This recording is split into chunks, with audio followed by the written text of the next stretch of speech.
Hello everyone, welcome back to my channel. It's Shrishta Vashne and today in this video we will cover the real meaning of political science, different definitions about political science, its nature and its scope also. So let's begin without any further ado. Okay, so starting with the meaning of political science. The term politics and political science are used as synonyms. ये जो politics और political science ये जो दो शब्द हैं ये synonym की तरह यूज किए जाते हैं. इसका मतलब politics और political science का मतलब एक ही है. Aristotle, the father of political science, used the term politics and not the political science. Aristotle जिनको father बोला जाता है political science के, उन्होंने politics term का यूज किया था, political science का नहीं किया था. But currently the term political science is use. लेकिन अगर हम आज के सिनेरियो में देखें तो पॉलिटिकल साइंस टर्म का यूज किया जाता है. It includes the theoretical politics and applied politics. Political science या फिर पॉलिटिक्स के अंदर हम थ्योरेटिकल पॉलिटिक्स और अप्लाइड पॉलिटिक्स पढ़ते हैं. थ्योरेटिकल पॉलिटिक्स मतलब जो थ्योरी में हो, जैसे कि कॉन्स्टिट्यूशन हो गया या जो भी हम बुक में या किसी न्यूज़पेपर मैगजीन इन सब चीज़ों के थ्रू पढ़ते हैं.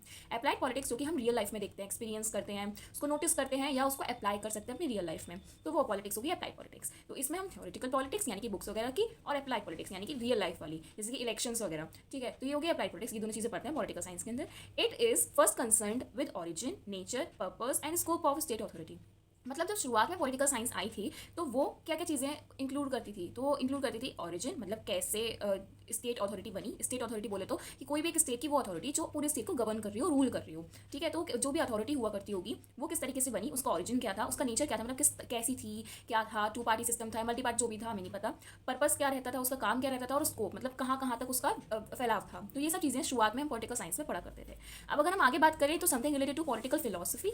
मतलब पॉलिटिकल फिलोसफी क्या चीज़ है, तो it deals with the theme like political authority. मतलब इसमें कुछ थीम पढ़ते हैं हम, जैसे कि पॉलिटिकल अथॉरिटी, लिबर्टी यानी कि फ्रीडम, इक्वलिटी मतलब समानता, राइट्स मतलब जो हम लोगों के अधिकार हैं, जस्टिस मतलब सबको न्याय जो मिलता है, पॉलिटिकल ऑब्लिगेशंस मतलब वो पॉलिटिकल रूल्स या वो पॉलिटिकल रेगुलेशन जो हम सब पे लागू किए जाते हैं कि हमें ये फॉलो करने ही हैं, ठीक है. It is not so much concern with the political institutions. मतलब ये उतना कंसर्न नहीं करती पॉलिटिकल इंस्टीट्यूशंस या फिर पॉलिटिकल ऑर्गेनाइजेशंस के बारे में. जैसे कि पॉलिटिकल इंस्टीट्यूशन बोले तो हम जैसे यूएनओ हो गया या और भी कई सारी इंस्टीट्यूशंस हैं पॉलिटिक्स में जो हम पढ़ते हैं, यूएनओ, यूएन या आईएमएफ, वर्ल्ड बैंक, ठीक है. तो ये सब चीज़ों के बारे में पहले कंसर्न नहीं किया जाता. पॉलिटिकल साइंस में सिर्फ लिबर्टी, इक्वलिटी और ये सब चीज़ें पढ़ते थे हम. As it is concern with the ideas and aspirations of the institutions. लेकिन इंस्टीट्यूशंस या ऑर्गेनाइजेशंस तो नहीं होती थी, लेकिन कुछ ना कुछ आइडिया या होप रहती थी कि हाँ आगे जाके इंस्टीट्यूशंस बनेंगी. It deals with the struggle of power. Struggle of power को डील करता था, मतलब कि पावर किसके पास होगी, ये वाली चीज़ डील करी जाती थी पहले पॉलिटिकल साइंस में कि सत्ता किसके पास है, ठीक है. It suggest the concept which are abstract and speculative that are beyond the reach of observational test. मतलब कि एक ऐसे कॉन्सेप्ट को सजेस्ट करती थी पॉलिटिकल फिलोसफी जो कि एब्स्ट्रैक्ट मतलब बहुत ज़्यादा सीधे होते थे, और स्पेक्यूलेटिव मतलब ऐसे कॉन्सेप्ट जिनमें थोड़ी शर्तबाजी होती थी. स्पेक्यूलेटिंग आप शायद जानते हो इकोनॉमिक्स में, तो समथिंग रिलेटेड टू दैट, जो कि ऑब्जर्वेशनल टेस्ट मतलब वो टेस्ट जिनको हम ऑब्जर्व करके कुछ ना कुछ अपना मतलब विचार रख सकते हैं कि ये ऐसा है ऐसा नहीं है, तो उस चीज़ से बहुत बियॉन्ड होती थी, मतलब बहुत दूर होती थी. मतलब उसमें हम चीज़ें ऑब्जर्व करके अपना विचार नहीं दे पाते थे, ठीक है. The study of politics mainly includes legitimacy, मतलब जो भी एक ऐसी अथॉरिटी जो पॉलिसीज बनाए, कंट्रोवर्सी मतलब जो भी डिबेट्स वगैरह होती हैं या बोलते हैं ना कि विचार में कटराव होता है, कॉन्फ्लिक्ट लड़ाई वगैरह, डिस्प्यूट्स वगैरह. गवर्नमेंट तो आप सब जानते ही हैं, जो वो अथॉरिटी जो हमें गवर्न करे, ठीक है. पीपल्स, स्टेट एंड अथॉरिटी मतलब वहाँ के रहने वाले सिटीजन्स लोग, वहाँ स्टेट कौन सा है, गवर्नमेंट है, सेंट्रल मतलब गवर्नमेंट है या स्टेट गवर्नमेंट है, फेडरल सिस्टम में क्या है, अथॉरिटी कौन सी डील कर रही है, मल्टी पार्टी है या सिंगल पार्टी है, जो भी है, ये सब चीज़ें हम पॉलिटिकल फिलोसफी में पढ़ते थे. डेफिनेशंस की अगर हम लोग बात करें तो डेफिनेशंस को दो तरीके से डिवाइड किया गया है, ट्रेडिशनल थिंकर्स और मॉडर्न थिंकर्स. मतलब पुराने जमाने के लोग किस तरीके की पॉलिटिकल साइंस को मानते थे और मॉडर्न जमाने के लोग पॉलिटिकल साइंस को क्या मानते हैं. तो मैंने आपको ये पहले भी बता चुकी हूँ कि अगर जितना पॉसिबल हो सके आप जितने ग्राफ बनाकर आएंगे, जितने डायग्राम्स बनाकर आएंगे, वो एग्जामिनर को उतना ज़्यादा एट्रैक्टिव लगेगा. तो कोशिश करिए कि जहाँ आपको ग्राफ वगैरह बनाने की जरूरत पड़े वहाँ बनाया करिए, हेडिंग्स को थोड़ा बड़ा लिखा करिए और हर एक हेडिंग को अलग अलग फॉन्ट में लिखने की कोशिश किया करिए. यही चीज़ें होती हैं जो आपकी प्रेजेंटेशन को अच्छी करती हैं और आंसर को एट्रैक्टिव करती हैं और आपको ज़्यादा बिना कोई एफर्ट्स डाले बिना ज़्यादा मार्क्स दिलवाने की कोशिश करवाती हैं. तो अब हम जल्दी से ट्रेडिशनल थिंकर्स यानी कि ट्रेडिशनल डेफिनेशंस और मॉडर्न थिंकर्स यानी कि मॉडर्न डेफिनेशंस को फटाफट पढ़ लेते हैं. आगे बढ़ने से पहले अगर आप लोगों को artistic works, project files, drawings, sketches वगैरह देखने का शौक है तो आप लोग मेरा दूसरा चैनल जिसका नाम स्टूडेंट्स मटेरियल हेयर है वो चेकआउट कर सकते हैं. लिंक मैंने डिस्क्रिप्शन में दे रखी है. Thank you. ट्रेडिशनल थिंकर्स में हम सबसे पहले पढ़ेंगे जेडब्ल्यू ग्रेनर को, जिन्होंने कहा कि political science begins and ends with the state. मतलब पॉलिटिकल साइंस राज्य से ही शुरू होता है और राज्य पे ही खत्म की. मतलब जो भी कोई एक स्टेट है उसमें जो चल रहा है, जैसे लोग रह रहे हैं, जो भी अथॉरिटी है वहीं तक मतलब पॉलिटिकल साइंस से शुरुआत है वहीं की और वहीं पे खत्म है. उसके बाहर हम कोई भी एक्सपेक्ट पॉलिटिकल साइंस का नहीं पढ़ते अकॉर्डिंग टू जेडब्ल्यू ग्रेनर. नेक्स्ट है आर एन गिल्क्रिस्ट, जिन्होंने बोला कि political science deals with the state and the government. मतलब पॉलिटिकल साइंस के इसमें हम स्टेट भी पढ़ेंगे और उसको जो गवर्नमेंट डील कर रही है, रूल कर रही है, वो भी पढ़ेंगे. मतलब एक स्टेट को किस तरीके से गवर्नमेंट मतलब चला रही है, कौन सी पॉलिसी बना रही है, कौन से एक्ट पास हो रहे हैं, क्या क्या लॉ बन रहे हैं, यही पॉलिटिकल साइंस है according to R N. Gilchrist. Doctor Stephen Leacock ने बोला कि political science deal with the government. इन्होंने बोला सिर्फ गवर्नमेंट तक की सीमित है कि मतलब गवर्नमेंट कैसी है, क्या नेचर है, क्या पर्पस है, यही सब चीज़ें। ठीक है, ये याद करने के लिए आप ऐसा कुछ बना लो कि जे.डब्ल्यू. ग्रेनर ने कहा स्टेट तक, क्योंकि वो पुराने लोग थे तो राज्य पर बिलीव करते थे, तो ग्रेनर ने कहा कि स्टेट तक है। ठीक है, स्टीफन लीकॉक थोड़े उनसे मॉडर्न हुए तो उन्होंने कहा कि गवर्नमेंट भी तो होती है, तो हम तो यही मानेंगे कि पॉलिटिकल साइंस गवर्नमेंट तक है। और आर.एन. गिलक्रिस्ट इन दोनों के बाद आए तो उन्होंने कहा कि मुझे ज़्यादा कुछ नहीं मिला तो मैं दोनों का ही मिक्स कर देता हूँ। तो उन्होंने कह दिया कि मैं स्टेट और गवर्नमेंट दोनों पे डील करती है। तो आप ऐसा कुछ कोई भी कहानी याद करने के बाद तो आपको याद हो जाए। अगर हम मॉडर्न डेफिनेशंस की बात करें तो हम दो मॉडर्न थिंकर्स को पढ़ेंगे। उसमें से एक है मैक्स वीवर और दूसरे हैं हार्लोट जेलस्की। मैक्स वीवर को हम पहले देखते हैं। उन्होंने कहा कि politics is the struggle of power और influencing of those in power. मतलब पॉलिटिकल साइंस में हम पावर का स्ट्रगल पढ़ने की सत्ता होगी किसके पास, या अगर हम आज के उसमें देखें कि बीजेपी जीतेगी कि कांग्रेस जीतेगी कि आम आदमी पार्टी जीतेगी कि मनमोहन सिंह की पार्टी जीतेगी, तो यही सब चीज़ें चलती रहती हैं। सत्ता किसके पास होगी, पावर किसके पास होगी, उसका स्ट्रगल किस मतलब कौन कर रहा है स्ट्रगल करने के लिए, पावर पाने के लिए, ये मैक्स वीवर ने बताया। उसके बाद उन्होंने ये भी कहा कि जो पावर में होते हैं एट प्रेजेंट अगर हम देखें तो बीजेपी है, उसी का इन्फ्लुएंस रहता है ऑल ओवर स्टेट। मतलब बीजेपी का ही इन्फ्लुएंस है इस समय। हम देख रहे हैं कि बीजेपी जो भी नई नई पॉलिसीज लॉन्च कर रही है हम वो सब मान भी रहे हैं। बीजेपी ही लॉ बना रही है, बीजेपी ही रोज अमेंडमेंट कर रही है कॉन्स्टिट्यूशन में, तो उसी का इन्फ्लुएंस है दोज इन पावर, जो पावर में है। ठीक है, हार्लोट जेलस्की ने कहा the study of politics concern itself with the life of man, कि मतलब जो पॉलिटिक्स की स्टडी है वो आदमियों की जिंदगी को उस तरीके से स्टडी करती है कि वो रिलेट कर जाए ऑर्गेनाइज्ड स्टेट से। मतलब जो भी स्टेट ऑर्गेनाइज की गई है, यानी कि गवर्नमेंट हो गई या कुछ भी चीज़ें, जैसे कि मैं आज के उसमें बोलूँ तो स्टेट गवर्नमेंट अलग है, सेंट्रल गवर्नमेंट अलग है। तो अगर एज पर द स्टेट हम बात करते हैं तो उत्तर प्रदेश सरकार की बात करेंगे, मध्य प्रदेश सरकार की बात करेंगे, राजस्थान सरकार की, मतलब जिस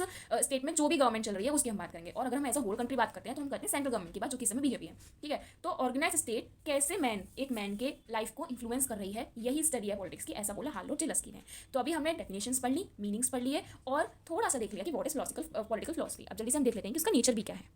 ओके, तो नेचर में हम क्या पढ़ेंगे कि नेचर, देखो नेचर का मतलब भी क्या है कि है क्या इन रियल, उसका नेचर क्या है, किस चीज़ में वो इंक्लूड हो रही है, क्या पॉलिटिकल साइंस। तो कई लोग बोलेंगे कि पॉलिटिकल साइंस आ रहा है तो साइंस का पार्ट हो सकती है, लेकिन अगर हम देखें तो 11th-12th में पॉलिटिकल साइंस जो सब्जेक्ट होता है वो आर्ट्स में इंक्लूड होता है, ह्यूमैनिटीज साइंस में इंक्लूड होता है। तो साइंस का पार्ट है तो पीसीबी पीसीएम में क्यों नहीं पढ़ाया जाता, आर्ट्स में क्यों इंक्लूड होता है। तो यही कॉन्ट्रोवर्सी यहाँ हम दिखाएंगे, पढ़ेंगे कि कई सारे फिलोसफर्स ने कहा कि political science is a science, मतलब ये एक साइंस है। कई सारे थिंकर्स ने कहा कि political science is not a science but it's a art. ठीक है, तो हम देखते हैं कि किसने क्या कहा।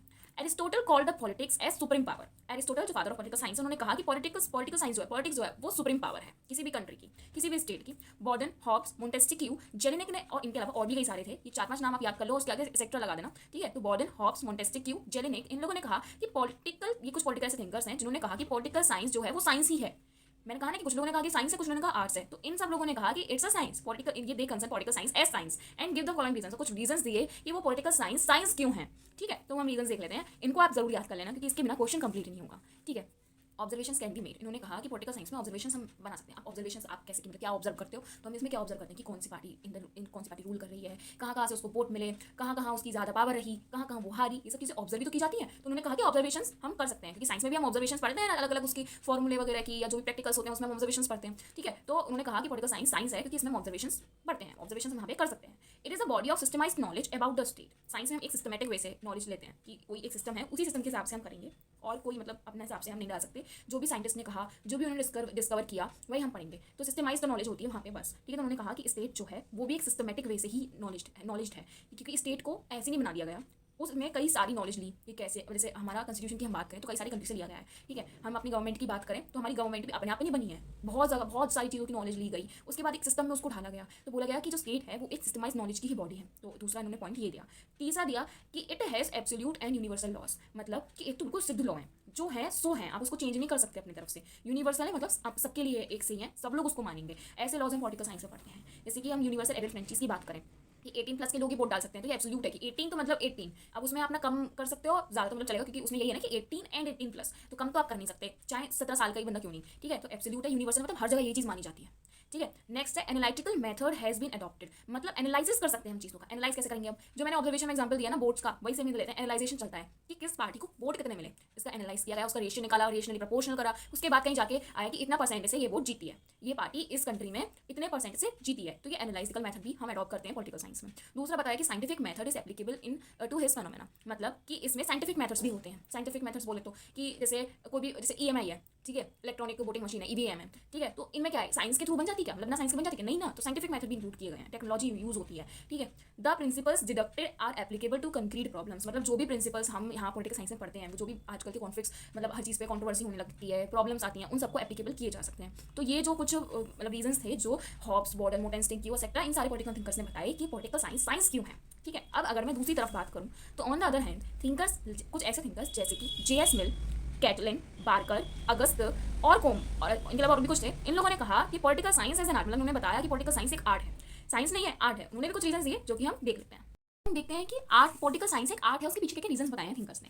पहला है the subject matter of politics is related to the man and the emotions and actions of a man can not be control, मतलब कि अगर हम देखें कि बेसिक जो चीज़ है पॉलिटिक्स की वो क्या है, एक मैन, सिटीजन, कि उसको कैसे गवर्न करना है, उसको कैसे चलाना है। एक कंट्री सिटीजन के बिना तो हो ही नहीं सकती ना। तो जो सब्जेक्ट मैटर है पॉलिटिक्स का वो यही है कि मैन, और मैन के इमोशन और एक्शन कंट्रोल ही नहीं होते हैं, सबका मन चला है, मान है, कभी कहीं जाता है, कभी कहीं जाता है, तो वो तो कंट्रोल हो ही नहीं सकता। तो इसलिए इमोशंस और एक्शंस कंट्रोल नहीं होते, thus it is not possible to make political experiments. इसलिए पॉलिटिक्स में एक्सपेरिमेंट्स हम कर ही नहीं सकते। कोई एक्सपेरिमेंट करने की कोशिश भी करता है ना कोई भी, तो क्या होता है कि पहले तो हम उसकी हाँ में हाँ मिला देंगे, उसकी बातों में आ जाएंगे कि हाँ बढ़िया है, करो करो, ऐसा होना चाहिए हमारी कंट्री में। वहीं दूसरे बंदे के पास गए, उसको बताया कि पता है ऐसे ऐसे कोई डेवलपमेंट होने की कोशिश कर रही है, ये वाली चीज़ का एक्सपेरिमेंट होने वाला है, और उसने कह रही कि नहीं यार ये तो चीज़ गलत है, ऐसा हो जाएगा वैसा हो जाएगा, हम उसकी बातों में आ गए कि नहीं होना चाहिए। पहले हम कहते हैं होना चाहिए, अब कहना नहीं होना चाहिए। तो इमोशन और एक्शंस बंदे के कंट्रोल ही नहीं होते, इसलिए यहाँ पे पॉलिटिकल एक्सपेरिमेंट्स हो नहीं सकते। अब साइंस में विदाउट एक्सपेरिमेंट्स तो साइंस है ही नहीं, तो इसलिए पॉलिटिकल थिंकर्स ने कहा कि साइंस नहीं है, ये एक आर्ट है, क्योंकि यहाँ पे पॉलिटिकल एक्सपेरिमेंट नहीं होते। दूसरा बोला कि there is no continuity in the development of the political science, it fails to supply the materials out. अब हम साइंस में क्या पढ़ते हैं, एक्शन रिएक्शन पढ़ते हैं, ठीक है, रिवर्सिबल पढ़ते हैं कि हमने ये इसमें डाला तो अगर हम ये वाली चीज़ वापस ले लेंगे तो वापस इस स्टेट में आ जाएगा। तो पॉलिटिकल साइंस में ऐसा नहीं होता, जो भी आपने सप्लाई कर दी ना वो मटेरियल वापस नहीं आता। जैसे मैं बात करूँ कि हमने इलेक्शंस हुए, सब जानते हैं करप्शन होता है, ठीक है, तो करप्शन होता है, करप्शन में जो आपने पैसा लगा दिया ना वो वापस तो नहीं ले सकते, क्या आपको खुद नहीं पता आपने किसको दिया होगा पैसा, और दे भी दिया तो वो बंदा खुद बोलेगा तुम्हारे काम के लिए करा था ना हमने, तो ठीक है। तो जो भी सप्लाई दी वो वापस तो आ नहीं सकती। डेवलपमेंट जो होता है पॉलिटिकल साइंस का वो स्टेबल नहीं होता, अनस्टेबल होता है, कभी डेवलपमेंट होता है कभी नहीं होता। जैसे पुराने जमाने से अब तक तो बहुत डेवलपमेंट हुआ है, लेकिन फिलहाल अगर हम करंट स्टेज में देखें तो पिछले कई सालों से कुछ डेवलपमेंट नहीं हो रहा, सेम कंडीशन चलती हुई आ रही है पॉलिटिकल साइंस की। पॉलिटिकल साइंस का डेवलपमेंट नहीं हो रहा, लेकिन एडमिनिस्ट्रेटिव सिस्टम में, इंफ्रास्ट्रक्चर में या कंट्री का डेवलपमेंट तो हो रहा है, वो चीज़ अलग है। हम पॉलिटिकल साइंस की बात कर रहे हैं। जैसे कि पहले क्या होता था कि गवर्नमेंट नहीं हुआ करती थी, स्टेट के किंग हुआ करते थे, उन्हीं के हिसाब से चलता था, वो जिसका मन करे उसको सूली पे चढ़ा देंगे, अगर किसी ने उनको टैक्स नहीं दिया तो वो उसका गला कटवा देंगे। तो ये वाली चीज़ अब तो नहीं होती, इसका मतलब पॉलिटिकल साइंस में डेवलपमेंट हुआ। फिर क्या हुआ कि वोटिंग वगैरह आने लगी, गवर्नमेंट हो गई, गवर्नमेंट के जो वोट होते थे पहले वोट नहीं होते थे, सबसे पहले जो गवर्नमेंट विदाउट वोट ली गई कुछ सालों तक, नेहरू की गवर्नमेंट, जवाहरलाल नेहरू की इंडिया में, तो वो तो ऐसे ले ली गई, कोई वोट नहीं हुआ, लेकिन अब वोट होने लगे हैं। तो ये एक डेवलपमेंट है पॉलिटिकल साइंस में। पहले वोट क्या होते थे, पेपर वोट हुआ करते थे कि पेपर पे लोग लिख कर दिया करते थे कि हम अपना वोट इसको दे रहे हैं, तो अब नहीं होता ये। अब क्या होता है, अब हम ईवीएम पे वोट देते हैं, इलेक्ट्रॉनिक वोटिंग मशीन पे, तो ये भी एक डेवलपमेंट है। लेकिन फिलहाल हम स्टेज में देखें तो इसके अलावा कोई डेवलपमेंट नहीं हो रहा पॉलिटिकल साइंस में। तो पॉलिटिकल साइंस में कंटिन्यूटी नहीं है डेवलपमेंट में, अनस्टेबल डेवलपमेंट है। लेकिन साइंस में हम देखें इसलिए एक आर्ट बताई गई है कि इसमें कोई डेवलपमेंट कंटिन्यू नहीं रहता। यहाँ पे जो मटेरियल्स लगाए जाते हैं उसकी सप्लाई की जाती है, वापस नहीं मिलते। लेकिन अगर हम साइंस में देखें ना, रिवर्सिबल एक्शन होते हैं, एक्शन रिएक्शन होता है, तो इसलिए मटेरियल वापस मिल सकता है, कंटिन्यू रहती है डेवलपमेंट। हम देख ही रहे हैं वाली चीज़ तो कि साइंस पहले क्या थी और अब क्या है, लगातार डेवलपमेंट हो रहा है टेक्नोलॉजी और साइंस में, ठीक है। नेक्स्ट उन्होंने बोला कि there are the controversies over definitions, terminology and the methods of political science. मतलब देखो साइंस में क्या होता है कि जो भी उसने साइंटिस्ट ने रिसर्च कर दी सो कर दी, अब आपको वो माननी, ऑफकोर्स माननी, क्योंकि वो रिसर्च हो चुकी है। उसने कोई नया बैक्टीरिया लॉन्च किया, आपने उसके बारे में पढ़ा, एज इट इज आपने उसको याद कर लिया, क्योंकि वो है ही वही चीज़, आप उसमें कुछ चेंज कर ही नहीं सकते। लेकिन पॉलिटिकल साइंस में क्या होता है कि एक बंदे ने कोई कॉन्सेप्ट दिया, कोई डेफिनेशन दी, अब उसको हज़ार लोग आ जाएंगे क्रिटिसाइज करने कि ये बंदा गलत था। क्यों? क्योंकि देखो पॉलिटिकल साइंस में जब हम देखते हैं कि पहले ये वाली चीज़ होती थी, अब नहीं होती। जैसे हमने पीछे भी पढ़ा मॉडर्न डेफिनेशंस और ट्रेडिशनल डेफिनेशन, दोनों में कितना अंतर था। तो ये यही चीज़ है कि टाइम के साथ चीज़ें बदलती हैं, चीज़ों को गवर्न करने की इच्छा बदलती है, अथॉरिटी बदलती है, नई पॉलिसीज आती हैं, तो उससे क्रिटिसाइज की जाती है कि हर चीज़ में कंट्रोवर्सी आती है। हम अपनी गवर्नमेंट को ही देखें तो गवर्नमेंट कोई भी नई चीज़ करने की कोशिश करेगी ना, तो जितने भी अपोजिट पार्टीज हैं उसके सबकी सब कंट्रोवर्सी करनी शुरू कर देंगी कि नए नए वो रीजंस लेकर आएंगे कि ये इसलिए नहीं होना चाहिए, ये वाली चीज़ करेंगे तो ये हो जाएगा। तो इसलिए कंट्रोवर्सीज रहती हैं पॉलिटिकल साइंस में कंट्रोवर्सीज नहीं होती। तो ऐसा बोला गया कि political science is an art but not a science. Next बताया कि political science can not be tested in laboratory, so lab test can not be possible. कि देखो साइंस में क्या होता है, लैब में टेस्ट होते हैं, हम देखते हैं फिजिक्स लैब अलग है, केमिस्ट्री लैब अलग होती है, बायोलॉजी लैब अलग होती है। पॉलिटिकल साइंस में कोई लैब में टेस्ट नहीं होते, इसलिए साइंस नहीं है, ये आर्ट है। दूसरा बोला गया action and reaction take place in the various ways, so it is difficult to find uniform and unvarying laws. मतलब कि साइंस में क्या होता है, कोई भी लॉ बनाना है ना तो हम उसके एक्शन रिएक्शन को देखते हैं कि क्या हम ऐसा करेंगे तो क्या उससे रिएक्शन आ रहा है। अब वो एक दो बार कर लिया, 4-5 बार कर लिया और देख लिया कि हाँ बार बार यही आ रहा है, तो वो सिद्ध होगी कि हाँ यही होगा अगर हम ये करेंगे तो। जैसे ग्रेविटेशन की हम बात करें तो अगर हम बॉल ऊपर फेंक रहे हैं ना तो बॉल नीचे आएगी, ऊपर उड़ती नहीं जाएगी। तो ये एक्शन रिएक्शन ने ग्रेविटेशन का लॉ दे दिया, लॉ ऑफ ग्रेविटेशन साइंस में। लेकिन पॉलिटिकल साइंस एक आर्ट इसलिए बोली गई है क्योंकि यहाँ पे जो एक्शन रिएक्शंस होते हैं ना वो बहुत तरीके से चेंज होते रहते हैं, take place in the various ways, बहुत तरीके से मतलब आते हैं लोगों के मन में। किसी बंदे के पास जाओगे कोई चीज़ करने के लिए, वो बंदा कुछ और बोलेगा, दूसरा बंदा कुछ और बोलेगा, सबकी थिंकिंग अलग है, सबकी आइडियोलॉजी अलग है, कोई किसी को सपोर्ट करता है, कोई किसी को सपोर्ट करता है। इसलिए यहाँ साइंस में, पॉलिटिकल साइंस में लॉज बनाने, यूनिफॉर्म लॉज बनाने, ढूंढने और बहुत ज़्यादा डिफिकल्ट हो जाता है कि कोई एक ऐसा लॉ जो सबके लिए ही सही हो। कोई ना कोई लोग तो होता ही है जो उसे अपोज करता है। तो इसलिए ये एक आर्ट है, साइंस नहीं है। Objectivity is not possible, it is subjective in nature. देखो पॉलिटिकल साइंस में हम ये तो हम सभी जानते हैं, यहाँ पे ऑब्जेक्टिव चीज़ तो हम बहुत ही कम पढ़ते हैं। ऑब्जेक्टिव वो तो टिक मार्क वाले क्वेश्चन आपको बहुत मिलेंगे, कम मिलेंगे सॉरी यहाँ पे, और सब्जेक्टिव चीज़ ज़्यादा मिलेगी क्योंकि ये थ्योरी से रिलेट करती है। तो इसलिए यहाँ पे ऑब्जेक्टिविटी पॉसिबल नहीं है, बल्कि साइंस में पॉसिबल होगी। साइंस का जैसे कोई क्वेश्चन आ गया कि NaCl को क्या बोलते हैं, तो सोडियम क्लोराइड बोलते हैं, हम सबको पता है, तो इसमें हम तुरंत टिक लगा देंगे, चाहे कोई भी ऑप्शन में कुछ भी हो। लेकिन पॉलिटिकल साइंस में ऐसा नहीं होता। पॉलिटिकल साइंस सब्जेक्टिव होता है, नेचर में ऑब्जेक्टिव नहीं होता। ठीक है, नेक्स्ट बोला गया है the theory of cause and effect which is the basis of all the sciences is not applicable in politics. ये तो सही बात है कि पॉलिटिकल साइंस में कॉज और इफेक्ट की थ्योरी नहीं लगाई जा सकती, लेकिन साइंस में इसके बिना कुछ है ही नहीं। साइंस में हम क्या पढ़ते हैं, ये चीज़ हुई, इससे ये इफेक्ट हुआ, हमने ये केमिकल इसमें डाला, तो इस केमिकल को डालने से ये चीज़ मतलब नहीं बन के आई, मतलब उसका कॉज जो हमने उसको डाला और इफेक्ट क्या हुआ कि ये चीज़ नहीं बन गई। ये हर एक साइंस में होता है, लेकिन पॉलिटिक्स में ऐसा हम नहीं देखते कि पॉलिटिकल साइंस में हमने देखा कभी कभी ऐसा सुना है कि पॉलिटिकल साइंस में हमने इलेक्शन करे और फिर ये आउटकम निकल के आई।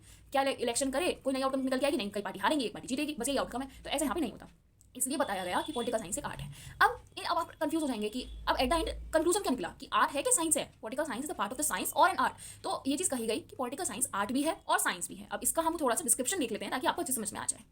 Therefore, it is true that the political science is a science as it is systemized knowledge, administrations, diplomas, patterns, expressions, etc. इन्होंने बोला कि पॉलिटिकल साइंस एक साइंस है क्योंकि ये सिस्टमाइज होती है, इसमें नॉलेज भी हम देखते हैं, कई सारे एडमिनिस्ट्रेशन भी होते हैं, डिप्लोमा भी करते हैं लोग पॉलिटिकल साइंस से, पैटर्न भी होते हैं, कई सारे एक्सप्रेशन भी होते हैं लोगों के।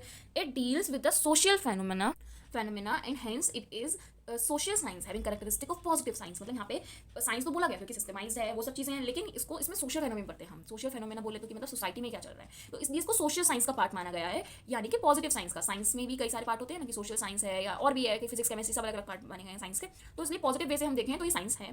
Politics also gives practical guidance to ruler citizen etcetera, मतलब हम रूलर सिटीजन को भी प्रैक्टिकल गाइडेंस मिलती है पॉलिटिक्स से। ठीक है, it is a systematic study of human relations, मतलब हम ह्यूमन रिलेशंस, ये लोग आपस में कैसे रह रहे हैं, कौन सी कास्ट के लोग कहाँ रह रहे हैं, ठीक है, कैसे लोगों के बीच में संबंध है, कहाँ कंट्रोवर्सी हो रही है, कहाँ नहीं हो रही है, ये सब चीज़ें हम पॉलिटिकल साइंस में पढ़ते हैं। सिस्टमैटिक स्टडी है कि ह्यूमन रिलेशन की। Hence it is concluded that, इसलिए कंक्लूड किया गया कि पॉलिटिकल साइंस भी है और आर्ट भी है। It is both the science and the art. तो ये नहीं बोला गया कि इस पर्टिकुलरली साइंस भी नहीं है, पर्टिकुलरली आर्ट भी नहीं है, दोनों की फीचर्स इसमें आते हैं, तो इसलिए दोनों ही है, आर्ट भी और साइंस भी।